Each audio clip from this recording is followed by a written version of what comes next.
Año 9 después de Cristo. 3 legiones romanas, la élite del ejército más poderoso que el mundo había conocido. Más de 20.000 hombres desaparecen en un bosque. No fue una batalla en campo abierto, fue una emboscada, una traición perfectamente ejecutada y una derrota tan profunda, tan humillante, que Roma jamás la olvidó. Esta no es solo la historia de una batalla, es la historia del día en que el imperio más grande de la tierra encontró su límite. A principios del siglo I, Roma era el mundo. Sus águilas, sus estandartes, ondeaban desde las arenas de Siria hasta las costas de Hispania. Habían sometido a los reinos helenísticos, conquistado Egipto y pacificado la Galia. Eran invencibles, o eso creían. Ahora, sus ojos se posaban al norte, más allá del río Rin, Germania. La tarea recayó en un general experimentado y de confianza, Publio Quintilio Varo. Un político más que un soldado, conocido por su labor como gobernador en Siria. Junto a él, 3 legiones veteranas, la 17ª, la 18ª y la 19ª. Un ejército formidable destinado a consolidar el poder de Roma. Pero en su confianza, en su arrogancia. Roma había cometido un error fatal, no en el campo de batalla, sino en el corazón de uno de sus propios hombres. Entre las filas de los oficiales auxiliares de Varo, había un joven germano. Hijo de un cacique de la tribu de los queruscos, había sido llevado a Roma como rehén en su juventud. Allí, fue educado como un romano.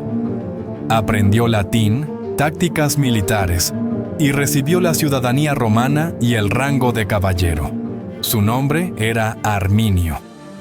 Varo confiaba en él ciegamente. Arminio era su consejero, su puente con las tribus locales. Le informaba sobre la política germana, le aseguraba que los pueblos aceptaban el dominio de Roma. Pero la lealtad de Arminio no era con el águila dorada de las legiones, era con los bosques y los ríos de su tierra natal.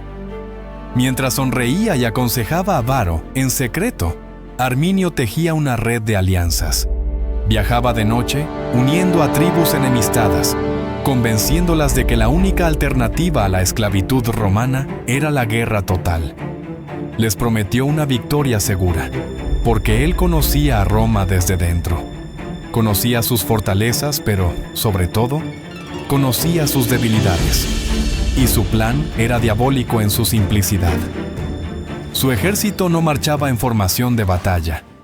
Las legiones, casi invencibles en campo abierto, ahora eran una lenta serpiente de metal y cuero que se retorcía por el bosque, una columna extendida por más de 15 kilómetros. No era una fuerza de combate ágil, sino una procesión administrativa, lastrada por un inmenso tren de carros, sirvientes, mercaderes y todo el pesado aparato de un gobierno provincial en movimiento. Entonces, el cielo se desplomó. Una tormenta torrencial convirtió los senderos en un lodazal. Los carros se atascaban, los hombres resbalaban, la columna se rompía. El terreno, elegido por Arminio, se convirtió en su primer enemigo. Y justo entonces, cuando estaban más extendidos, más cansados y más desorganizados, la trampa se cerró. Desde los árboles, desde fosos ocultos y empalizadas construidas en secreto, llovió la muerte. Lanzas, flechas y un torrente de guerreros salvajes. Los romanos intentaron formar la tortuga, su famosa formación defensiva, pero era inútil. No había espacio. Los árboles impedían cualquier maniobra. El barro succionaba sus pesadas sandalias y armaduras. El enemigo era una sombra que atacaba y desaparecía. Durante 3 días, la masacre continuó. Por la noche, los gritos de los heridos se mezclaban con los cánticos de victoria de los germanos. De día, los ataques se reanudaban sin piedad. Los romanos, sin comida, sin descanso y sin esperanza, luchaban desesperadamente. Uno a uno, los estandartes cayeron. Las águilas, el símbolo sagrado del honor de una legión, fueron capturadas. Al final del tercer día, Publio Quintilio Varo, viendo todo perdido, se quitó la vida con su propia espada para no sufrir la humillación de la captura.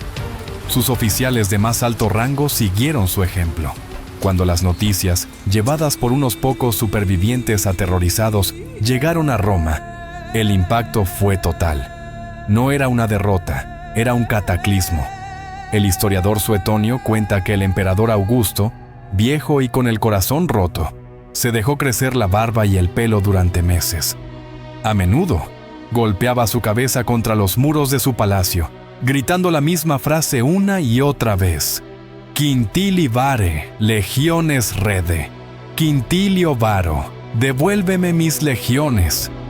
El trauma fue tan profundo que Roma declaró esos números de legión como malditos.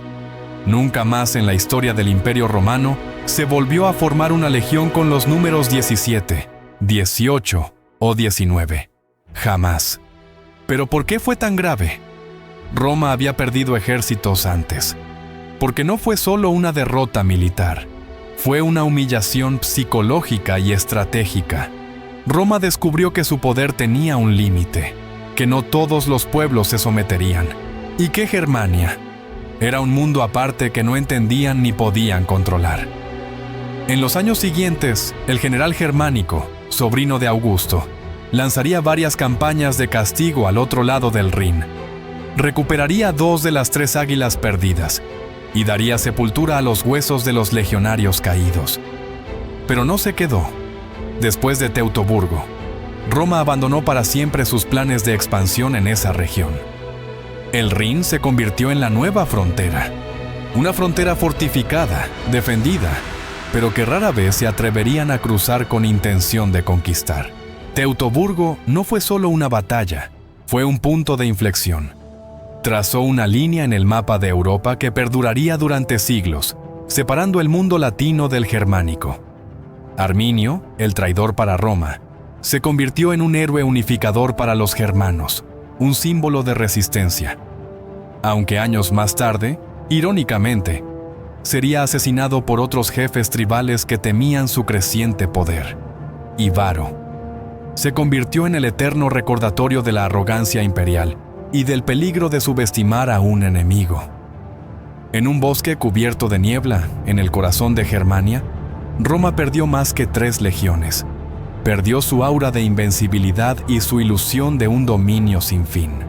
Porque la historia no siempre la escriben los imperios.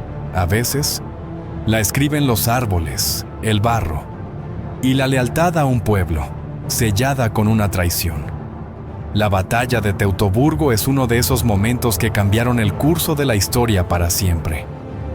¿Qué crees que habría pasado si Roma hubiera conquistado Germania? Déjame tu opinión en los comentarios. Si te ha gustado el video, no olvides darle a like, suscribirte y activar la campanita para no perderte más historias como esta.